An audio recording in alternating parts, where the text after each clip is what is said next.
ಸುಮ್ಮನೆ ಯಾಕಮ್ಮ ತೊಂದರೆ ತಗೊಳ್ಳೋದಕ್ಕೆ ಹೋದೆ? ನೀವು ನನ್ನ ಇಷ್ಟು ಚೆನ್ನಾಗಿ ಹಗಲು ರಾತ್ರಿ ನೋಡ್ಕೊಂಡಿದ್ದೀರಾ, ನಿಮಗೆ ಅವಾಗ ತೊಂದರೆ ಆಗ್ಲಿಲ್ವಾ? ಅಯ್ಯೋ,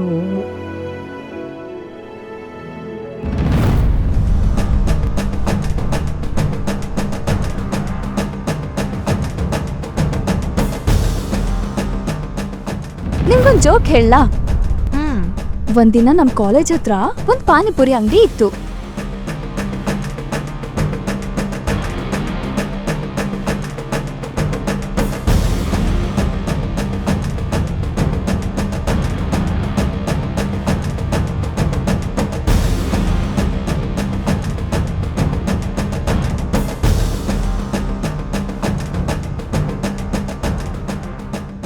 ಅಲ್ಲೋ ಮಾಮ, ಆ ಯಶೋದ ಇಲ್ಲೇ ರೋಡಲ್ಲಿದ್ದಾಳೆ, ಶ್ರೀನಿವಾಸ ನಗರ ಬಸ್ ಸ್ಟಾಪ್ ಹತ್ರ. ಆದರೆ ಅವಳ ಜೊತೆ ಯಾರೋ ಹುಡುಗಿನೂ ಇದ್ದಾಳೆ. ಸರಿ, ಅವಳ ಜೊತೆ ಇರೋ ಹುಡುಗಿ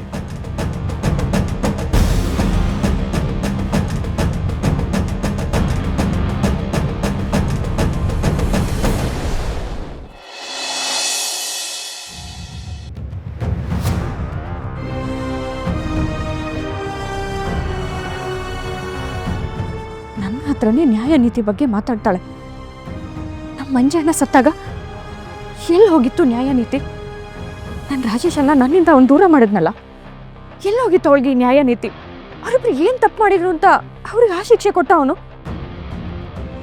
ಇವಾಗ ಕಲ್ಲು ಬಂಡೆ ಥರ ನಿಂತಿದ್ದಾಳೆ ಅವನ ಪರ ನ್ಯಾಯ ಮಾತಾಡೋದಕ್ಕೆ.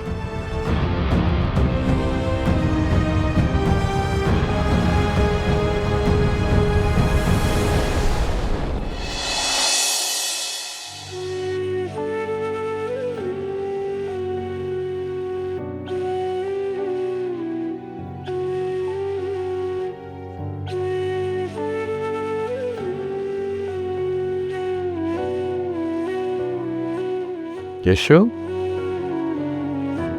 ಅರೆ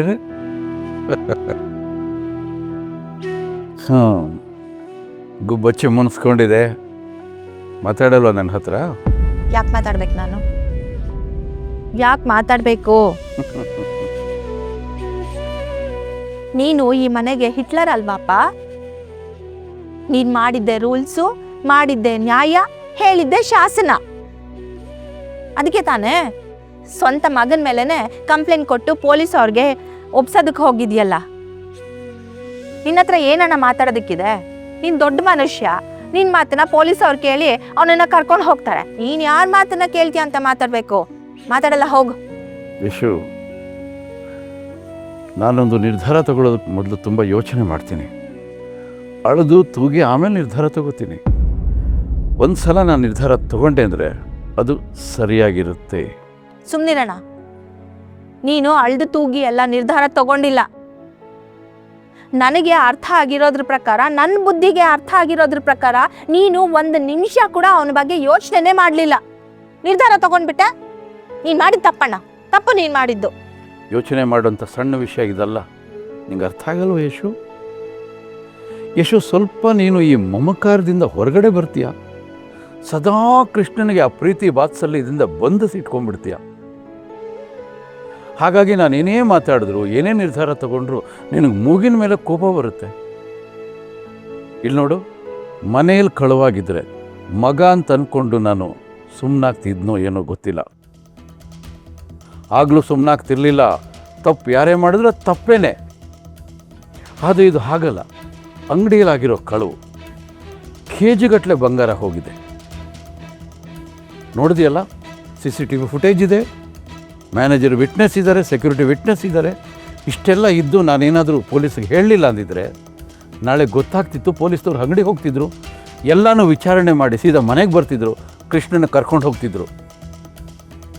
ಆಗ ಸಮಾಜದಲ್ಲಿ ನನ್ನ ಘನತೆ, ಗೌರವ, ಮರ್ಯಾದೆ ಏನಾಗ್ತಿತ್ತು ಯಶು? ಸುಮ್ಮನೆ ಇರೋಣ. ಯಾವಾಗ ನೋಡಿದ್ರು ಘನತೆ, ಗೌರವ, ಮಣ್ಣು ಮಟ್ಟೆ ಮಸಿ, ಇಷ್ಟೇ ಆಗೋಯ್ತು ನಿಂದು. ಏನು ಕೃಷ್ಣ ತಪ್ಪು ಮಾಡಿದ್ನಾ? ಏನು ತಪ್ಪು ಮಾಡಿದಾನ ಕೃಷ್ಣ? ಅವನೇನು ತಪ್ಪು ಮಾಡಿಲ್ಲ ಅಂತ ಗೊತ್ತಾದ್ಮೇಲೂ ನೀ ಏನು ಮಾಡಿದೆ? ಅವ್ನ ಮಾತನ್ನು ಕೇಳಿಸ್ಕೊಂಡ್ಯಾ? ಇಲ್ಲ ತಾನೇ? ತಪ್ಪು ಸರಿ ಅಲ್ಲಿ ನಿರ್ಧಾರ ಆಗತ್ತೆ. ಏನಮ್ಮ ನೀನು ಯಾರೋ ಕಿವಿ ಓದಿ 4 ಕಾಸು ಜೇಬಿಗೆ ಹಾಕಿದ ತಕ್ಷಣ ಅಯ್ಯೋ ಅಮ್ಮ ಅಂತ ಹತ್ತು ಕರೆದು ರಂಪ ಮಾಡೋ ಜನ ಇನ್ನು ಏನಂತಾರೆ ಡೋರ್ ಓಪನ್ ಆಗೋದಕ್ಕೆ ಕ್ಲೋಸ್ ಆಗೋದಕ್ಕೆ ಒಳಗೆ ಯಾರು ಹೋದ್ರು ಯಾರು ಬಂದ್ರು ಅಂತ ಕ್ಯಾಪ್ಚರ್ ಮಾಡೋ CCTV. ಇಷ್ಟೇ ತಾನೇ ಸಾಕ್ಷಿ ಸಿಕ್ಕಿದ್ ನಿನ್ಗೆ? ಇದು ಬಿಟ್ಟು ಬೇರೆ ಏನಣ್ಣ? ಇದು ನಂಬಿಟ್ಟು ಪೊಲೀಸರು ಅರೆಸ್ಟ್ ಮಾಡ್ಕೊಂಡು ಹೋಗ್ಬಿಡ್ತಾರಾ? ಅದಕ್ಕೆ ನೀನು ಸ್ವಂತ ಮಗನ ಮೇಲೆ ಕಂಪ್ಲೇಂಟ್ ಕೊಟ್ಟು ಪೊಲೀಸವ್ರನ್ನ ಕರ್ಸೋದಕ್ಕೂ ಹೊರಟ್ಬಿಟ್ಟಿದ್ದೆ, ದರೋಡೆಕೋರ ಅಂತಾನೂ ಕರೆದು ಬಿಟ್ಟೆ ಅಲ್ವಾ? ಅವ್ನ ಮಾತನ್ನ ನೀನ್ 1 ನಿಮಿಷ ಕೇಳಿಸ್ಕೊಂಡ್ಯಾ ಅಣ್ಣ ನೀನು? ಮುಗೀತಾ ನೀನು ಕೂಗಾಡಿದ್ದೆಲ್ಲ?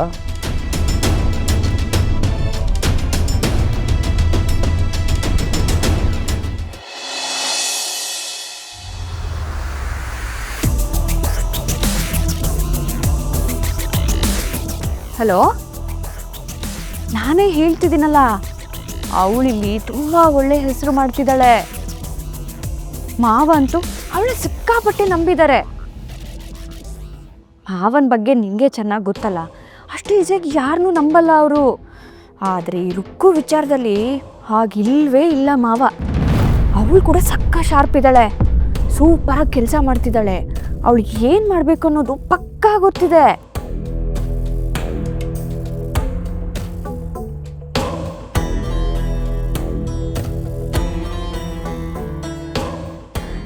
ಏನೋ ನೀನು ಗೊತ್ತಿರೋಳು ಅಂತ ಹೇಳ್ತಾ ಇದ್ದೀನಿ. ವಿಷಯ ಏನು ಅಂದರೆ, ಅವಳು ಹೋಗ್ತಿರೋ ಸ್ಪೀಡ್ ನೋಡಿದ್ರೆ ಎಲ್ಲ ಕೆಲಸನೂ ಅವಳೇ ಟೇಕ್ ಓವರ್ ಮಾಡ್ತಾಳೆ ಅಂತ ನನಗನ್ನಿಸ್ತಿದೆ. ಕರೆಕ್ಟಾಗಿ ಅವಳು ಪೊಸಿಷನ್ ಮಾಡ್ಕೋತಿದ್ದಾಳೆ. ಯಾರಿಗೂ ಗೊತ್ತಾಗ್ದಿರೋ ಹಾಗೆ ಎಲ್ಲನೂ ಪರ್ಫೆಕ್ಟಾಗಿ ಮಾಡ್ತಿದ್ದಾಳೆ. ಸಖತ್ ಬುದ್ಧಿವಂತೆ ಅವಳು. ಅಯ್ಯೋ, ಅವಳೇ ನಂಗೆ ಹೇಳಿದಾಳೆ ಅಂತೀನಿ. ಸೈಲೆಂಟಾಗಿ ಎಲ್ಲ ಕೆಲಸನೂ ಆಗಬೇಕಾದ್ರೆ ಗಲಾಟೆ ಮಾಡೋದ್ರಲ್ಲಿ ಏನು ಅರ್ಥ ಇದೆ ಅಂತ. ಅವಳು ಹೇಳೋದು ಸರಿನೇ ಅನ್ಸುತ್ತಪ್ಪ.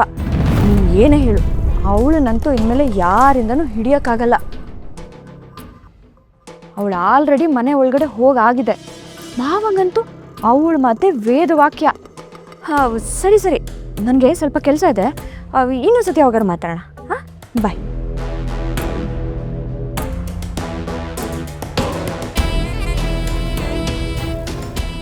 ಮೆಕ್ಕಿದ ಕೆಲಸ ರಾಚಮ್ಮ ನೋಡ್ಕೋತಾರೆ, ಟೆನ್ಷನ್ ಇಲ್ಲ.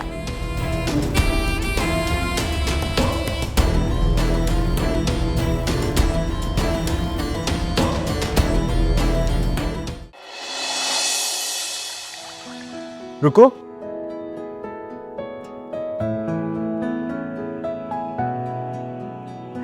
ಬಾವಾ, ರುಕು ನೀ ಹತ್ರ ಸ್ವಲ್ಪ ಮಾತಾಡಬೇಕಿತ್ತು. ಏನು ಹೇಳಿ? ಥ್ಯಾಂಕ್ಸ್ ರುಕು.